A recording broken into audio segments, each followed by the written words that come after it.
Hello and welcome to my review for the Power Rangers Dino Fury Zord Link Megazords.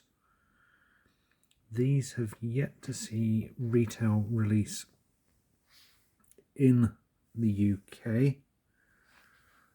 However, I was able to find these on eBay at retail price from the Hasbro UK store. These arrive today and I thought we'd take a look at them. For those interested, you can get it imported from America, specifically Amazon.com, which do a complete box set of all three. I did get this for my son for Christmas, so I have seen the box. The box for that is a windowless box, approximately the same size as all three of these combined. And then inside is just the trays with the relative Zords inside. So first up we have Zord 1, which is the T-Rex Champion Zord. And take a look at the box art. So this is one of Hasbro's new plastic-free packaging. So as you can see, the inside of the box is a cardboard holder. There's no plastic window, so you have free access to the figure inside. On the front of the packaging we have the Dino Fury symbol, Power Rangers below, and this is Zord Link with details on the transformation for the Red Zord into its Megazord mode. On the side of the packaging is another look at transforming the red T-Rex into the Megazord. Oops. And then on the back is a look at morphing it from the Zord, from the Megazord to the dinosaur. And then a note advertising the other sets in the series and what you can do for possible combinations. Otherwise the rest is standard wording, obviously legal wording. And then on the other side is artwork of the combined Megazord. I applaud Hasbro for moving to plastic-free packaging, and I really hope that other manufacturers follow suit in the near future. I think it's a really good idea. However, my only note and concern for this, and it won't affect me personally, is but if you're an in-box collector, there's the possibility of bending this on the retail shelves and obviously struggling to find a mint box. So we'll get this opened up and then we will take a look at it. So the first thing to note, taking it out of the box a little different than I expected. Instead of the cardboard packaging taking the entire inside of the box, it actually takes 3/4 of it. The other items of the Zord, such as the tail, are then packaged at the bottom between cardboard. So the bottom half of the packaging has the Zord's feet, tail and head, with an item pertaining to the green Megazord, and then there's the instructions tucked away. Okay, so I've now got the Red Zord out of the, sorry for the hand, Red Zord out of the packaging and assembled into its robot mode. The feet themselves are on a ball joint, as you can see. These are the only non-transformative item that needs assembly for the Zord straight out of the packaging.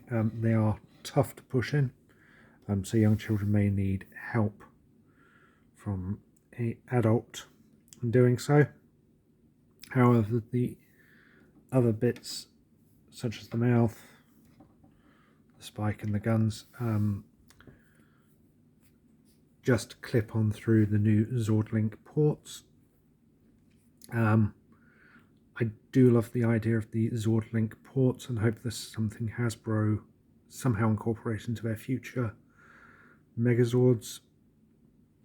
While I know a lot of adult collectors hated Bandai's version of the Zord Link and complained that it obviously ruined the aesthetic of the Megazords, I felt it was a fantastic gimmick for the children's toys. After all, that's what they were.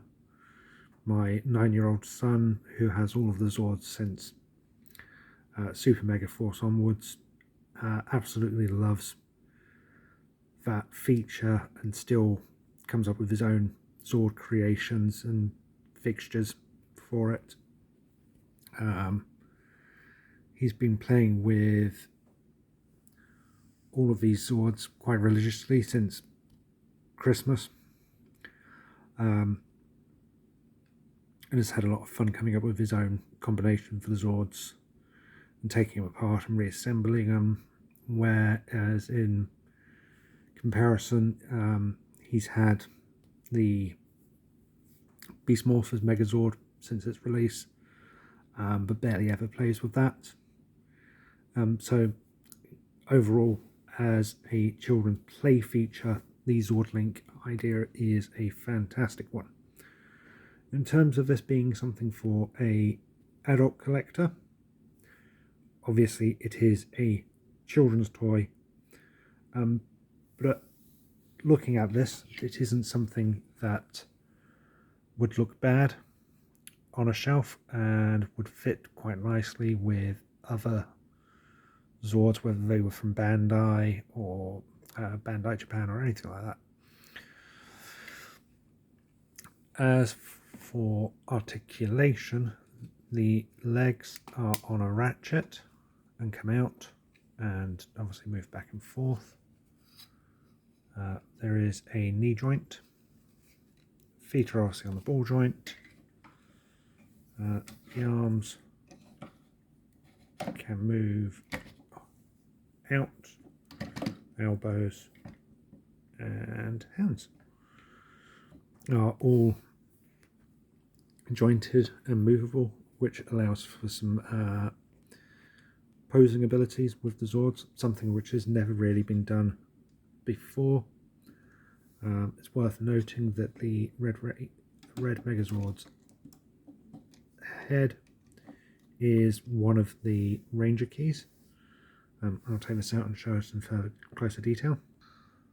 So the key works with the Morpher as per the basic figure accessories. And the backs are unpainted, but the heads are in 3D, and the back pops off to reveal a Ranger inside. And then again, the heads have movability and on a ball joint. Again, something which I feel is fairly new to Western Power Ranger Megazords.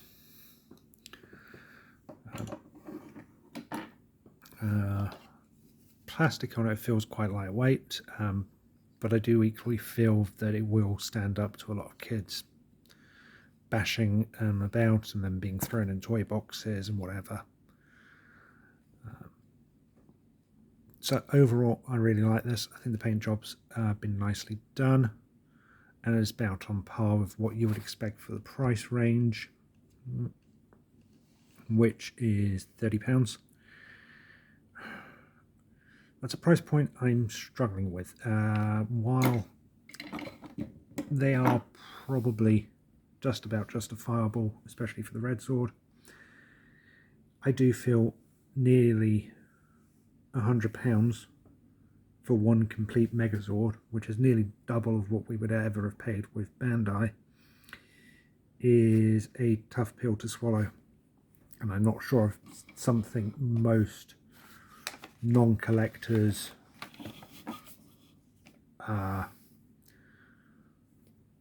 would be happy paying out.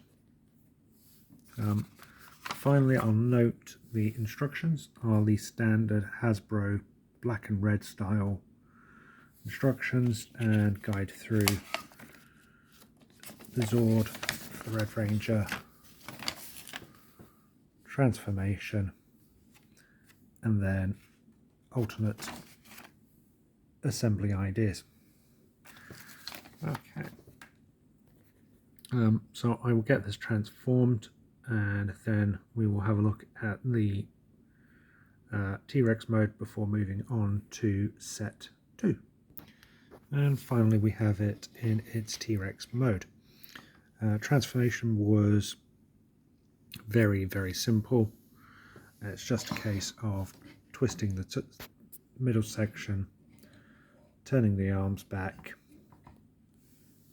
bending the legs, and attaching the tail from the back too. Well, the back. It's nothing akin to, say, one of Hasbro's Transformers. But then I don't think Power Rangers have ever really had that level of complexity in their transformation anyway. It's worth noting that the jaw is hinged, which is a nice feature.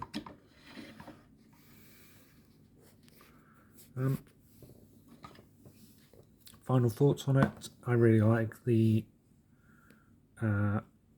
T-Rex Zord. I think it's been really well done. It has some nice play features, and I can see it being very popular with kids if they ever see retail release.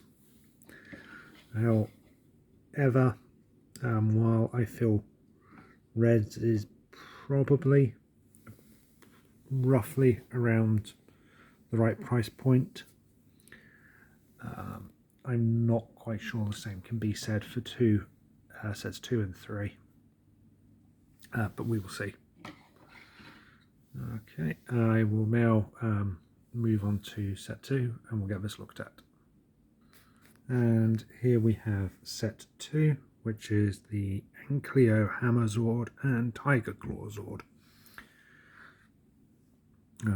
So the box is pretty much the same as the set 1, the Red Zord, with the exception this is obviously showing a Hasbro own designed combined pink and green Zords. Obviously, to add to the playability of the fact that these are sold separately, Hasbro have created their own Zords for sets 2 and 3, so the kids get some playability out of having only one or two of the sets. On the side, again, we see a combination of pink and green into its Zord. The back is in the same vein as Reds, with the only exception being that we're now seeing pink and green.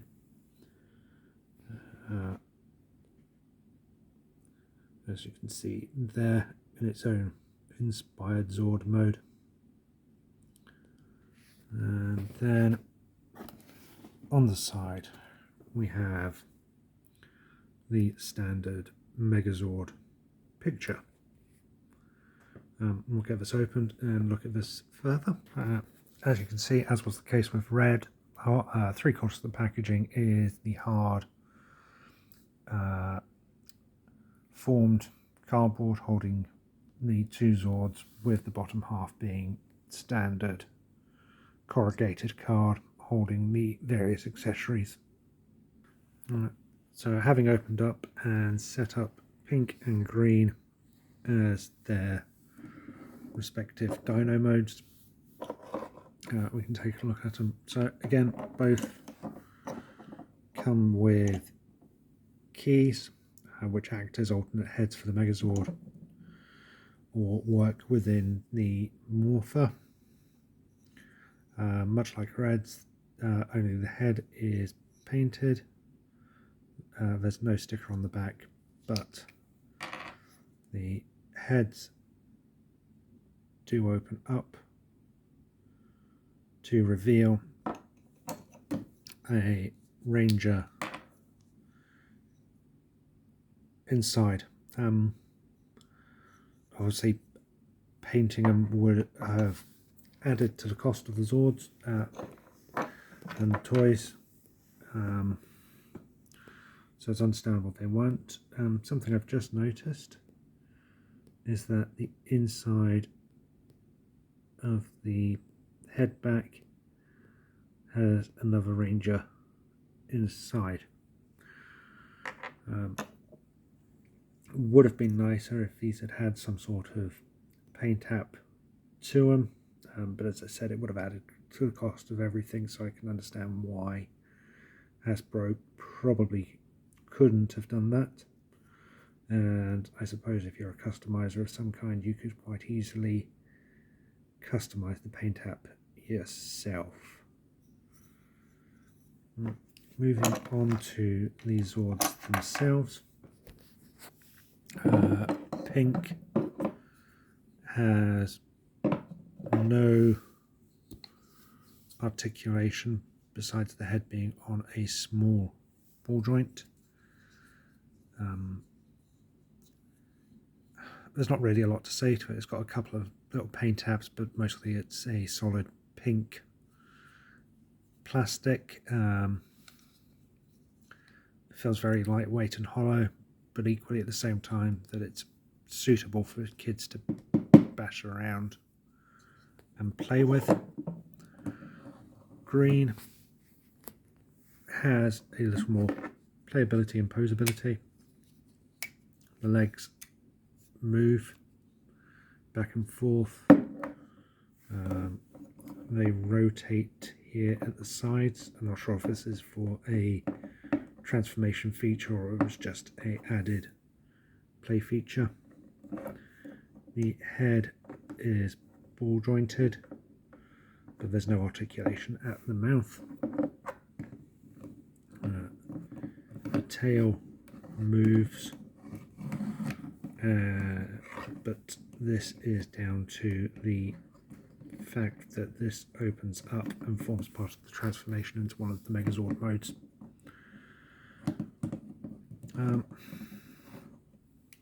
Again, no major paint apps besides a little bit of silver and some gold. It does have more paint app than the Pink Ranger Zord, but for the asking price of £30, I do feel that there could have been more to this Zord set, either with some added playability or functioning with the Zords.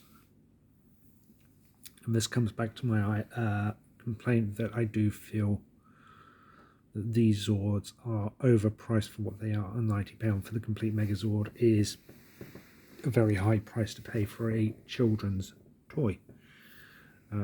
Perhaps what would have been better is seeing red, pink and blue as the first three Zords from the TV series to be packaged as one Zord in a similar fashion to what Bandai were known to do, with green and black being released as individual Zords.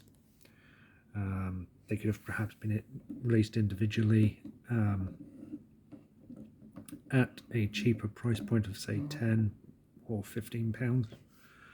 It would have allowed Hasbro to have had multiple Zords on the shelf, and is still allowed for the playability of the Megazord.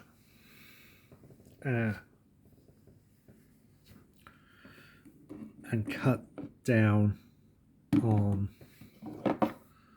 the wasted inspiration of these Zords, I can't imagine a lot of kids would get a lot of fun out of just having these two to play with on their own.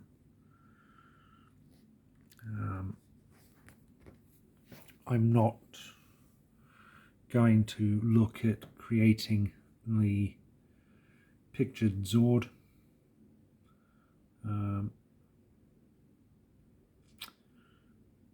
Interestingly, that's showing the two silver feet there. I don't recall seeing that in the packaging. I'll double check that.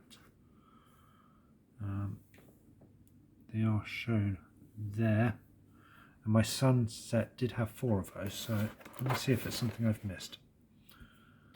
So having double checked the packaging, mine is definitely missing the 2 feet-like elements. So that is a shame, and something to be very mindful of. I'm not sure if I'll look at returning this completely or if I'll just go to Hasbro and see if they can send me the replacement parts. Finally, before I move on to set 3, instructions for this are in the same vein as Reds, but they're actually in a green and black and white. Picturing this time, which is actually easier to read. So yes, overall pink and greens are a somewhat disappointing affair, but at the end of the day you're buying these not as individuals but as something necessary for the combined Zord. Moving on to set 3, which is the black and blue Zords. So moving on, we now have set 3, which is the Tricera Blade Zord and Stego Spike Zord, all the blue and black ones. Again, the packaging is pretty much identical to what we've seen with the last 2.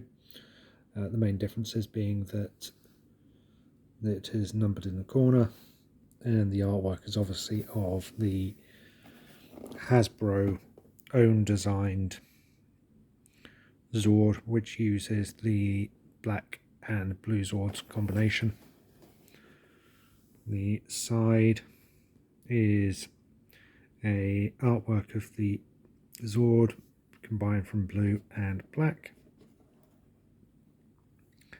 The back is identical to the previous 2, except obviously showing product shots of the other 2 Zords rather than red or green.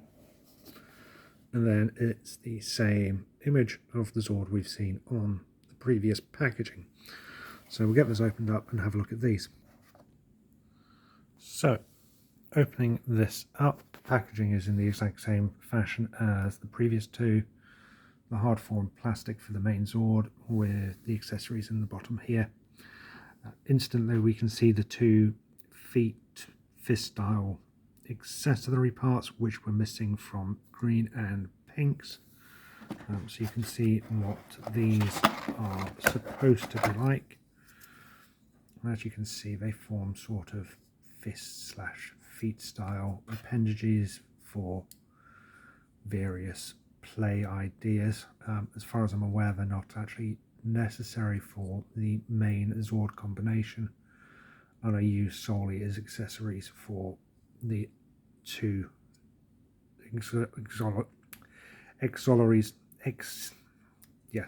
Zord sets. Here we are with black and blue out of the packaging. Before I move on to the actual Zords themselves, I'm just going to quickly note that the instructions are the same as previous, except these are blue and white, and again definitely a lot easier to read than the red and blue. Red and white. Okay. We have the keys for the Black Ranger and the Blue Ranger. Again, these are the exact same Art Decos as the previous ones, with only the fronts head painted and the rest being a solid colour, with the Rangers inside and at the back of the head feature.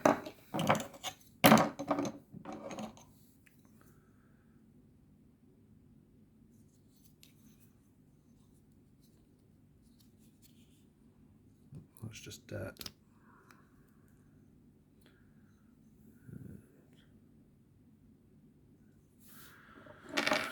Like all of the others, these are on a ball joint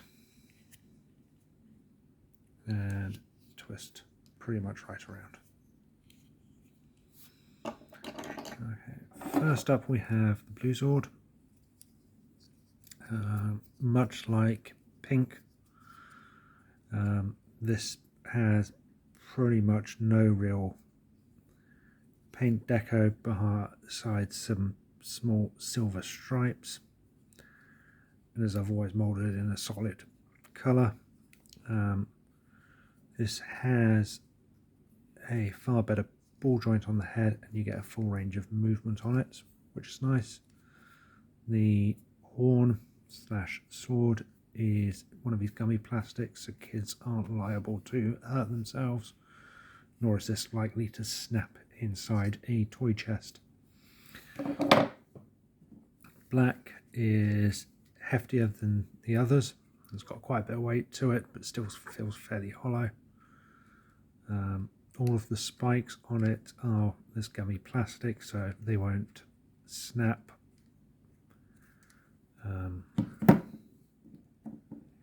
Head is not on a ball joint, so there's actual no maneuverability in black, and probably has a similar level of paint deco to its green counterpart. I don't really have anything else to add to these. My opinions remain pretty much as they did with... head just fell off there, but it was easy to push back onto a boy joint. So yes, these remain the same opinion for these as I had with Pink and Green. They're nice Zords. They go well with the red and form the Megazord. But as a £30 individual release, it is incredibly disappointing and overpriced. As a whole, Hasbro really needs to look at what it's doing for pricing points with its Megazords. The Beast Morpher Zords were, again, overpriced for what they were. For all 5 Zords, it was about 120 odd pounds, so this is cheaper, but it's still considerably more than what you would normally expect to pay. I mean, at the £30 price point, these are comparable to the Voyager class Transformers, I guess, and lack a great deal of the paint decos, articulation, etc. with which you get and see with those. So yes, as a complete set, they're all great, but overall it is overpriced. Before we go, I will have a quick look at combining these so you can see these in a Megazord mode. So here's a quick Zord I've put together so you can get an idea of how it works.